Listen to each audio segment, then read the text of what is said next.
Chapitre 10. La fin d'un monde. Aguingueron avait dit vrai. Les hommes de Mordré, emmenés par son lieutenant Clamadieu, s'étaient emparés par traîtrise de Carduel. Une partie des sergents, des varlets et des chevaliers qui s'y trouvaient avaient été tués, les autres enfermés dans les cachots.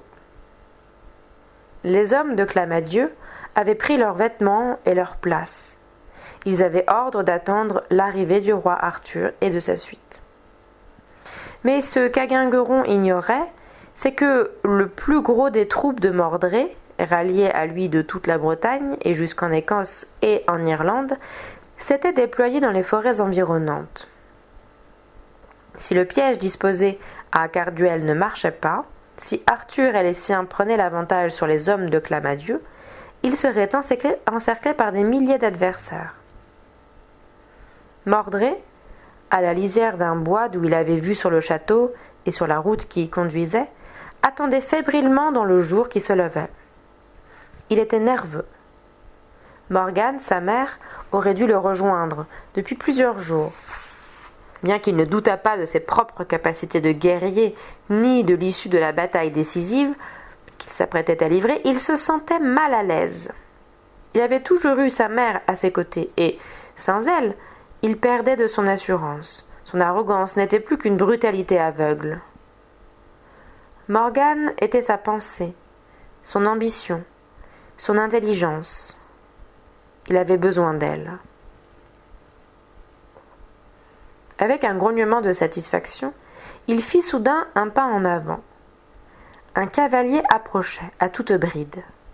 L'homme parut devant Mordré, sauta de son cheval et vint s'incliner devant son maître. « Eh ben, lui demanda celui-ci. « Seigneur, le roi est tout près d'ici. » Mordré serra les poings. « Enfin, il se jette dans notre piège. »« Je n'en suis pas certain, Seigneur.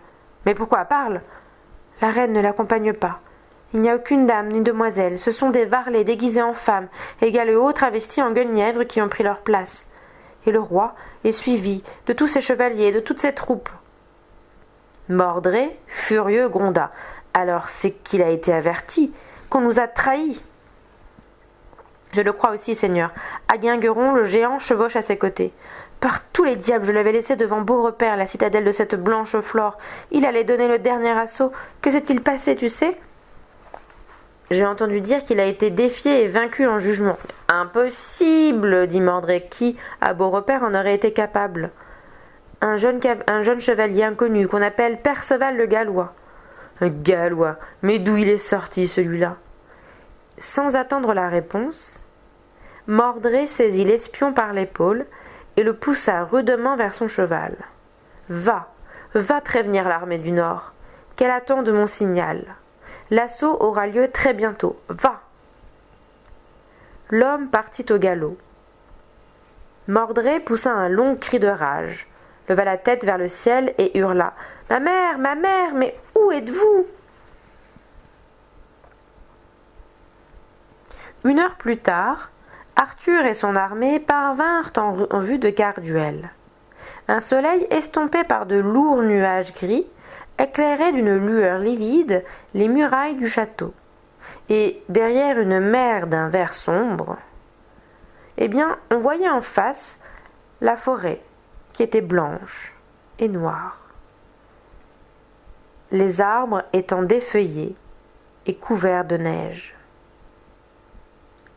« Alors, qu'en dis-tu » demanda-t-il à Gauvin qui rentrait d'une mission de reconnaissance.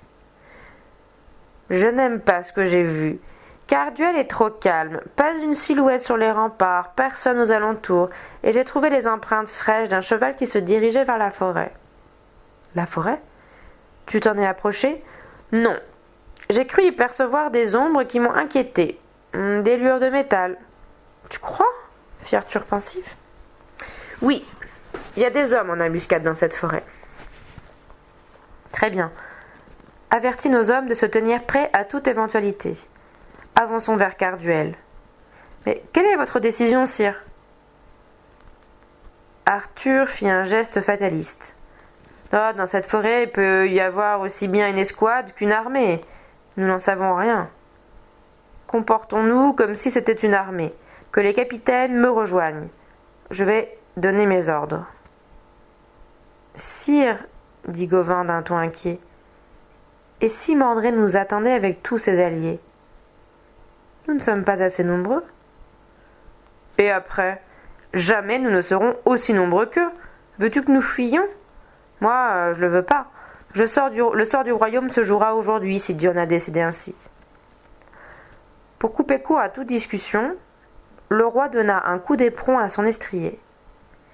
Gauvin le regarda s'éloigner, puis le cœur serré, il alla chercher les capitaines.